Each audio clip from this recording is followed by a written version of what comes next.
পৰীক্ষাৰ সময়ছোৱাত ছাত্ৰ-ছাত্ৰীসকলে এটা মুকলিমূৰীয়া পৰিৱেশত থাকিবলৈ পাব লাগে বা তেওঁলোকৰ যেটো পৰিৱেশ হয় সেই পৰিৱেশটো টেনচন ফ্ৰী এটা পৰিৱেশ হ'ব লাগে য'ত তেওঁলোকে আনন্দ মনেৰে নিজৰ পঢ়া কামবোৰ কৰিব পাৰে কিন্তু সাধাৰণতে পৰীক্ষা বুলি ক'লে আমি কি দেখা পাওঁ বাৰু পৰীক্ষা বুলি ক'লে ষ্টুডেণ্ট সকলৰ গুৰু গম্ভীৰ এটা চেহেৰা আমাৰ চকুৰ আগত আহে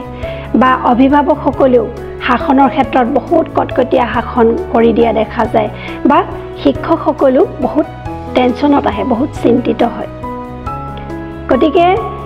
এই পৰীক্ষাৰ সময়ত যদি ষ্টুডেণ্টখিনিয়ে এটা গুৰুগম্ভীৰ পৰিৱেশ ক্ৰিয়েট কৰি লয় নিজৰ মাজত তাৰ দ্বাৰা কিবা লাভ হ'ব জানো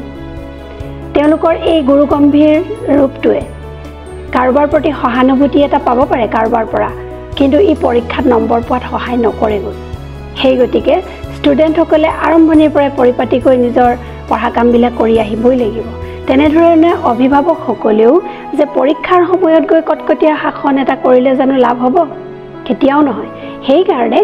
যেতিয়াৰ পৰা সেশন আৰম্ভ হয় তেতিয়াৰ পৰাই ল'ৰা ছোৱালীৰ কাৰণে অভিভাৱকৰ যিখিনি শাসন সেই শাসনখিনি প্ৰথমৰ পৰাই থাকিব লাগে যাতে তেওঁলোকে পঢ়া কামবিলাক নিয়মীয়াকৈ কৰি যায় তেনেধৰণে শিক্ষকসকলৰ ক্ষেত্ৰতো তেওঁলোকে আৰম্ভণিতে লেসন প্লেনিং বনায় সকলো প্লেনিং বনায় গতিকে এই প্লেনিঙৰ মাজত যদি আগবাঢ়ে শিক্ষকসকলেও টেনচন লোৱাৰ বা চিন্তিত হোৱাৰ কোনো কাৰণ নাই গতিকে পৰীক্ষাৰ সময়ছোৱা এটা মুকলিমূৰীয়া পৰিৱেশ ক্ৰিয়েট কৰিব লাগে য'ত ল'ৰা ছোৱালী পঢ়া কথাবিলাক মনত ৰাখিবলৈ সক্ষম হয় সেইকাৰণে আমাৰ দেশৰ প্ৰধানমন্ত্ৰী সন্মানীয় নৰেন্দ্ৰ মোদী ডাঙৰীয়াই সেইকাৰণে ছাত্ৰ-ছাত্ৰীসকলক বিজেতাৰ দৰে পৰীক্ষাৰ মুখামুখি হ'বলৈ কৈছে ভয়াতুৰৰ দৰে নহয় এই ক্ষেত্ৰত তেখেতে ৰাণী লক্ষ্মীবাইৰ উদাহৰণ দিছে এই স্বাধীনতা সংগ্ৰামী এই নেত্ৰীগৰাকীয়ে কি হৈছিল তেখেতৰ ক্ষেত্ৰত জানানে তেখেতে প্ৰথম স্বাধীনতা সংগ্ৰামৰ সময়ত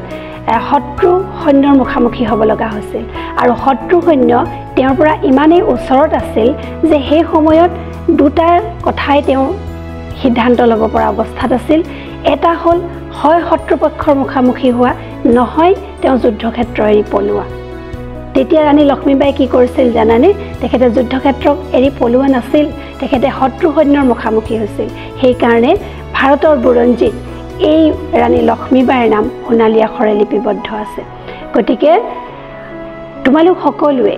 পৰীক্ষা বুলিলে ভয় নাখাবা পৰীক্ষা তুমি কাৰ লগত যুদ্ধ কৰিবা নিজৰ লগত হয়নে নহয় গতিকে ইমান ভয় কৰাৰ কোনো কাৰণ নাই পৰীক্ষাৰ প্ৰস্তুতি তুমি বহুত আগৰ পৰাই কৰিছা আৰু সেই কাৰণে বিজেতাৰ দৰে যোৱা আৰু তুমি হাঁহি মুখেৰে উভতি আহা বা বিজেতা হৈহে উভতি আহা ভয়াতুৰৰ দৰে নাযাবা বা ভয়াতুৰৰ দৰে ঘূৰিও নাহিবা